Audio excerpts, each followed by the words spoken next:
Welcome to this video and welcome to Apna Sapna JRF. मैं हूं कोमल और आज की इस वीडियो में हम बात करने वाले हैं कि अभी जो हमारा पेपर होगा दिसंबर 2024 में, उसमें पार्ट ए का कितना बड़ा रोल है और किस तरीके से यदि आप तैयारी करना चाहते हैं तो कर सकते हैं।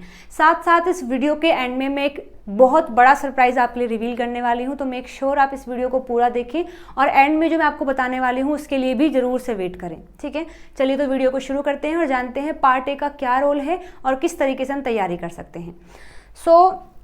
अभी जो पेपर हमारा हुआ है जून 2024 में, उसमें हमने कुछ चीज़ें नोटिस की हैं कि क्वेश्चन जो है थोड़े हटके आ रहे हैं। वो सेम पैटर्न जो पहले फॉलो होता था वो नहीं है, तो क्वेश्चन थोड़े हटके आ रहे हैं। कुछ ऐसे टॉपिक से आए हैं जो कि बिल्कुल ही बेसिक हैं, कुछ ऐसे हैं जो मिक्स करके आए हुए हैं। यानी कि पार्ट बी और सी इतना आसान नहीं रहा जितना कि पहले हुआ करता था। हालांकि पहले भी इतना आसान नहीं था कि आप चुटकी में ऐसे क्वेश्चन को कर रहे हैं, बट फिर भी अगर आप ध्यान लगाते थे, कुछ यूनिट्स को अच्छे से आपने पढ़ा है, तो आप आराम से क्वेश्चन को कर पा रहे थे। लेकिन अभी हम देख रहे हैं, अभी जो लास्ट अटेम्प्ट हुआ है या फिर उससे पहले जो हुआ था, उसमें क्वेश्चन थोड़े से हट के आए हुए हैं। तो ऐसी सिचुएशन में ज़रूरी है कि हम कुछ और चीज़ों का भी सहारा लें। तो हमें पता है कि हमारे एग्ज़ाम में जो दिसंबर 2024 में होने वाला है, या फिर अब तक जितने भी एग्ज़ाम होते हैं, उनमें 3 सेक्शन आते हैं, part A, part B and part C. तो पार्ट बी और सी तो ऐसा है जिसको आप हर हाल में करते ही करते हैं, क्योंकि इसमें हमारा सब्जेक्टिव क्वेश्चंस आते हैं, लाइफ साइंस के क्वेश्चन आते हैं। रह गई है पार्ट ए की बारी।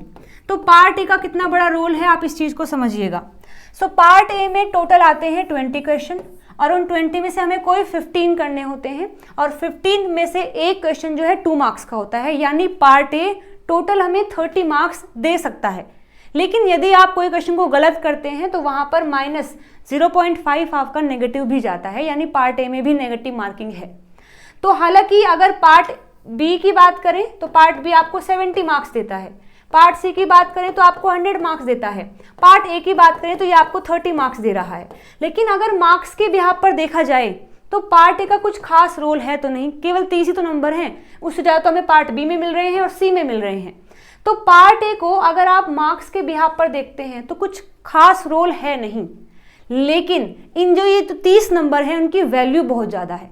ऐसा इसलिए, मान के चलो कि कोई 2 स्टूडेंट हैं, एक को मान लेते हैं ए, एक को मान लेते हैं बी। यहां उसके पास भी 3 ऑप्शन है ए बी सी, और इसके पास भी 3 ऑप्शन है ए बी सी। बी और सी तो आप हर हाल में करेंगे ही करेंगे, ये तो किसी भी हाल में आप छोड़ने वाले नहीं हैं। और आप कर रहे हैं कंपटीशन की तैयारी। कंपटीशन में जरूरी होता है कि आप कुछ अलग करेंगे तो ही आप आगे बढ़ पाएंगे। अगर आप सब ऐसे ही करते रहे जो सब कर रहे हैं तो आप बस सबके जैसे ही रह जाओगे।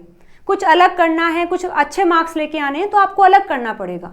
यहाँ पर कॉमन क्या है तुम दोनों के बीच में, आप भी बी सी कर रहे हैं, वो भी बी सी कर रहा है, लेकिन पार्ट ए हर कोई नहीं करता है। हालांकि पार्ट ए आपको 30 मार्क्स देता है केवल, लेकिन ये 30 मार्क्स भी देखो आप कितने मायने रखते हैं। मानो आप 30 भी नहीं ले पाए पार्ट ए में, आपने 10 नंबर ही ले लिए, तो 10 नंबर का वैल्यू आप समझते होंगे।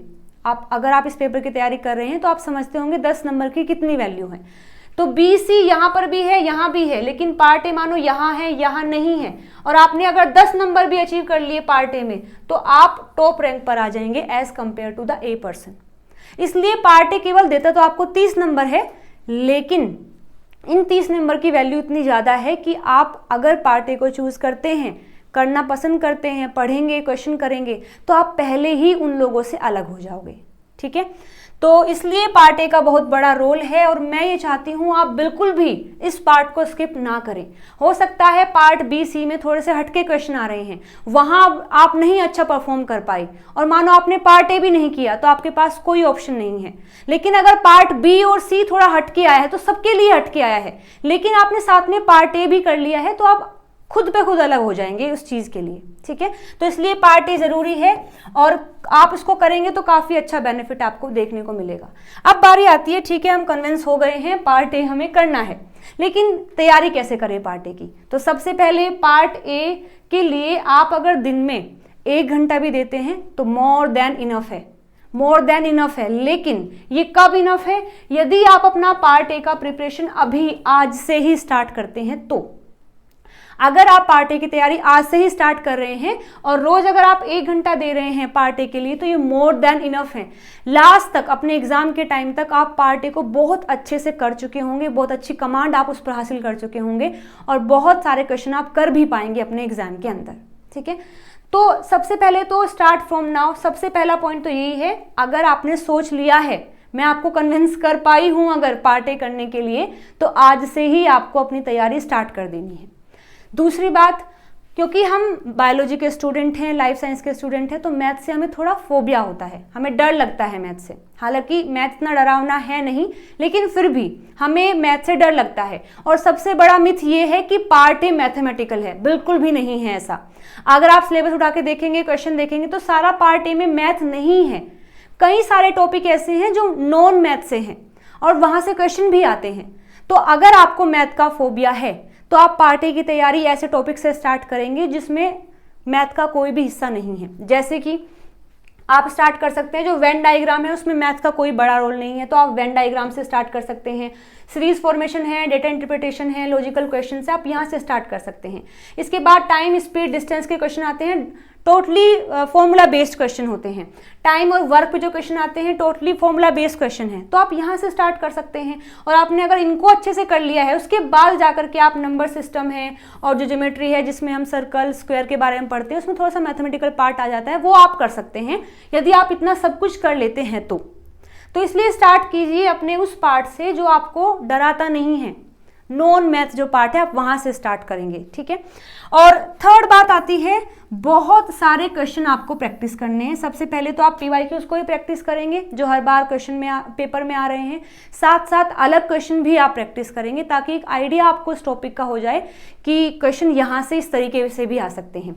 और क्वेश्चन प्रैक्टिस करने का एक फायदा और है, मैंने कई बार देखा है कि जो स्टूडेंट हैं जो कि पार्ट ए की तैयारी कर रहे हैं, उनका एक कंसर्न ये रहता है कि पार्ट ए में अगर कोई भी क्वेश्चन उनके पास आया है, सामने आया है, तो वो हालांकि उन्हें आसान लगता है, लेकिन आसान कब लगता है अगर थोड़ा सा उनको बता दिया जाए कि ये ऐसे स्टार्ट होगा।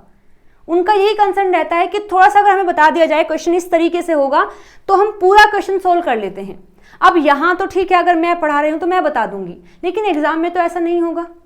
तो इसका समाधान ये है कि अगर आप बहुत सारे क्वेश्चंस को प्रैक्टिस करते हैं तो आपको जो मेथड्स होते हैं क्वेश्चन को स्टार्ट करने का, सोल्व करने का, वो आपको आ जाता है, वो आपको इनफैक्ट याद हो जाता है।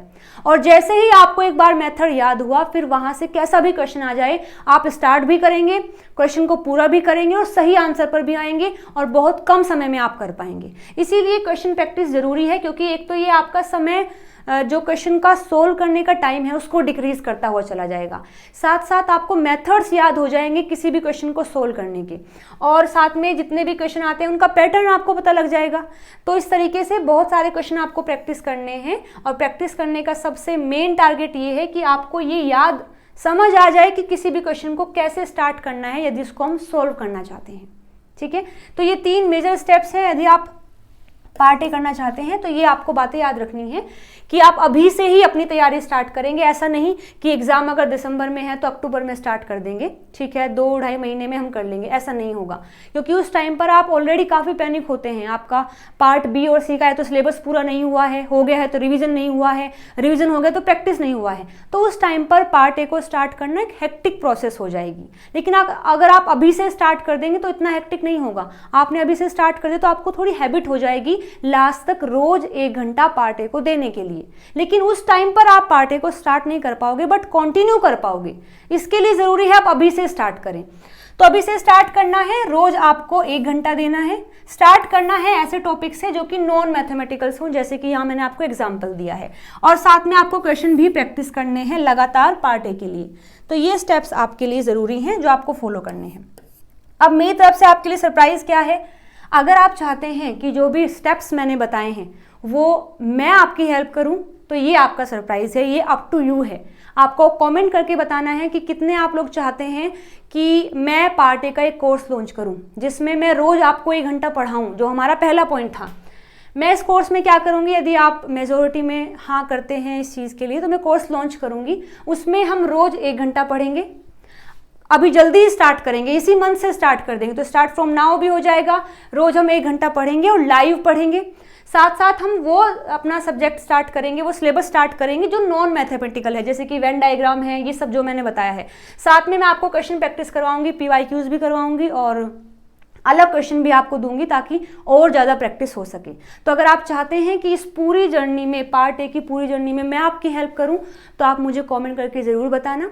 अगर आप सब ज़्यादा इंटरेस्टेड हैं, जितने भी, अगर मेजोरिटी में ऐसा हुआ तो मैं जल्दी ही कोर्स लॉन्च करूंगी। यूट्यूब पर रहेगा, फ्री ऑफ कॉस्ट रहेगा और लाइव वीडियोज़ की हेल्प से हम अपने पार्ट 1 को स्टार्ट करेंगे। ठीक है, तो कमेंट करना बिल्कुल नहीं भूलिएगा जो अगर आप चाहते हैं पार्ट 1 को मैं लॉन्च करूं। ठीक है जी, चलिए तो फिर आज की इस वीडियो में दोस्तों इतना ही। मिलते हैं अगले वीडियो में नए टॉपिक के साथ में।